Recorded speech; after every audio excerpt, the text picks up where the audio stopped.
what is the meaning of fatherhood? Is it sports games and late night ice cream runs? Well, for Tobias Redmond, fatherhood has a very special meaning. Hey, how you doing? My name is Tobias. I am the kids pastor at the Dream City Scottsdale campus, and today I'm going to tell you my testimony. I was born in Chicago, 1990. My mom had cancer, so me being born was quite a miracle already. They gave her the choice to have me, and God willing, she was kept alive and I was born, and we still move forward. My mom worked all the time. That's what I remember about my mom. She had this really good work ethic to keep going. But with that came knowing my father. My father was in my life for a little bit of time, but he kind of chose his route and wasn't afraid to let us know about it. So what ended up happening was we were raised in this kind of divided home, me and my sister. And with that came, the story of what comes with a divided home. You get to see it all happen. Even though I didn't know what the word divorce was at the time, I was surrounded by it and I could understand it. So I never really built up this energy to ask my mom for help.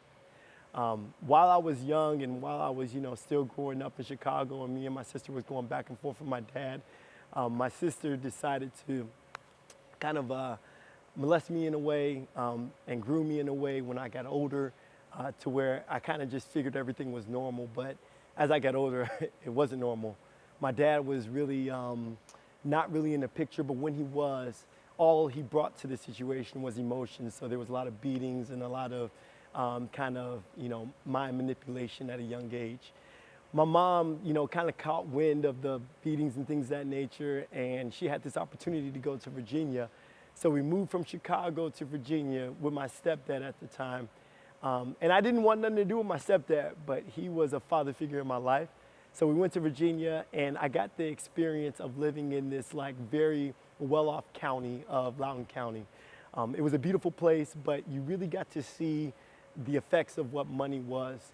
A lot of kids had the choice and the options to do whatever they like and get what they wanted, but there was still not that happiness. But I was able to find some. I struggled in school a bit, trying to figure out where I wanted to be, and I finally found my groove in track and field. Did really great things in track and field all the way up until about junior year. After junior year, I ended up moving out to Arizona, but right before I did that, I met someone in my life, and we ended up having, a really close relationship, so close that I was about to introduce a child in my life. But her mom ended up having to give her an abortion. So that was the first type of truly sadness that I felt, but I didn't know how to explain it. So here I am, we're in Virginia, and my mom, her cancer is kind of getting crazy. So we move out to Arizona to go to the Mayo Clinic, and that's where I just couldn't find myself. I was completely lost.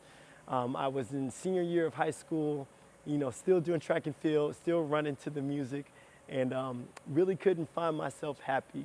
So I ended up meeting someone, and again, me looking for love, not knowing the responsibility of it. I ended up getting this woman pregnant, and we ended up having a child. Now, before that, as a young kid, I didn't know what to do. So my first thought was like, okay, all right, maybe we should just get an abortion because, neither of us can handle it, and we didn't want to tell our parents. We ended up going to one of those clinics that actually changed your mind about it. They show you the child, they let you know what you're doing, and we end up having Tyrell, my first son. Now, after having him, you would think I would be ready for fatherhood, but I wasn't. There wasn't a lot of father figures in my life. I was still looking for role models and still looking for mentors. So I finally surrounded myself with a couple of people in my life that gave me some good advice, but I didn't know really how to handle it all. Long story short, after disconnecting with my son and reconnecting with him, I was able to finally get my life back on track to where I was not just depending on myself and not just depending on my own, but it came with some troubles. A lot of the times I would stuff my energy, I would stuff my problems and situations, and I would try to, fix it myself, but it couldn't happen. So long story short, I ended up losing custody of my son, getting parental rights back with him, and then I ended up having my life get turned back on. Later on down the road, I meet Tatum, my wife, and she just brought me into a new light.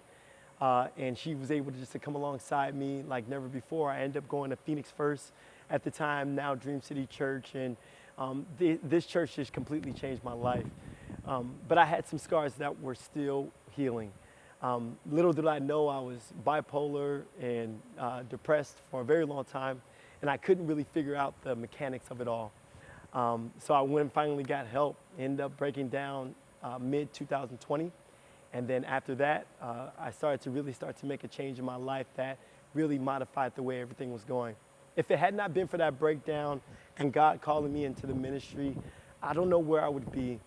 Now I have 3 kids total, 2 new ones in my life, and they're just my joy and my prize. And I get an opportunity to be that change, that generational changer in a lot of kids' lives now here at the church. And I can't say that I'm less thankful than I was every time that I wake up. I'm just so thankful that I get to be here. And if you ever see me, you're seeing a walking testimony of what God can do. And I pray that for those who have, issues with mental disabilities or anything like that, or need direction and guidance, that they can find a church home and somewhere to be peaceful at. My name is Tobias. I'm from the Dream City Scottsdale campus, and I am just so excited to be here with you right now.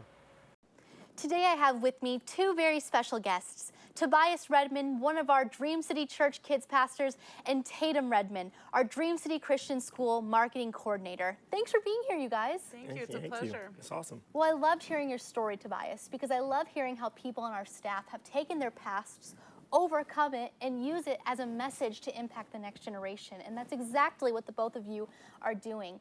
But Tobias, you've been through many different seasons of fatherhood. Yes. And right now, what does this season of fatherhood mean to you now? I think it's been growing inside of me for a very long time. I just had to realize that it was there. I thought fatherhood would be all about discipline, all about kind of having this force structure type of thing, just because that's how I was raised. But it's not a copy and paste thing. Each of my children are treated differently, communicated differently with, and I'm learning to grow within them just as they are with me. And it's just amazing, I just can't ask for anything more than that. They inspire me. Well, you two are just the sweetest people I've ever met. I'm sure your Thank children are just so grateful and love the both of you so very much. I hope so. That's what we all hope, Yeah. right? Well, Tatum, what was your reaction when you had heard about Tobias's past? It was a lot to swallow, so we did it bits at a time, and it's things that we're still going to work through, and God is there with us, and that's really what it's about, and just choosing to move forward, have grace with one another as we learn to move forward and what the future holds and what God has for us. Absolutely, and you speak a lot about moving forward. What does that journey look like for you guys as you began to move forward together? I really wasn't about even telling her about my issues or telling her about the way I was thinking. You kind of want to be the man of the house and take on everything on your shoulders. But it just doesn't work like that. God gives you these individuals in your life and these intersections where he puts them in your life for a reason. And Tatum has supported me through my ups and downs and really made me feel less vulnerable and more able. And it's just been a blessing. Tobias, how has your past shaped and prepared you for the season of fatherhood you are in now, but not just that, for being a kids pastor here at Dream City? It's been unique, I would say that to the least. All these experiences that I go through in life, I turn that into a testimony for other individuals to learn from. And if I can teach someone, something I've been through, then that means that I'm giving someone a foundation to grow in. And that's amazing. When I look at my past now, I look at it as some great accomplishments, like to be more open, to be more ready and steady with Tatum, and to really focus on family life like never before. Tatum, how important would you say it is to have a community of people around you at church? It's vital. Without it, I'm not sure that it would have been as great to walk through. It's definitely been a season to, like you said, overcome. But with the rally of our pastors and the team that we have, it was amazing to just feel that support and connection, go to dinners, have dinner brought to us, and things like that. It was a true blessing. Well, you guys are a blessing to Dream City, and we love you so much. Thank you for sharing your story Thank today. you. Love you guys. Well, if you have children that need a community in a church, we have some of the greatest children's pastors in the world here at Dream City. They will be so blessed and empowered by our kids pastors because they have been through it all and they know how to help your children move powerfully and strongly into their futures. Go to dreamcitychurch.us if you need a support group or you want to get your kids involved.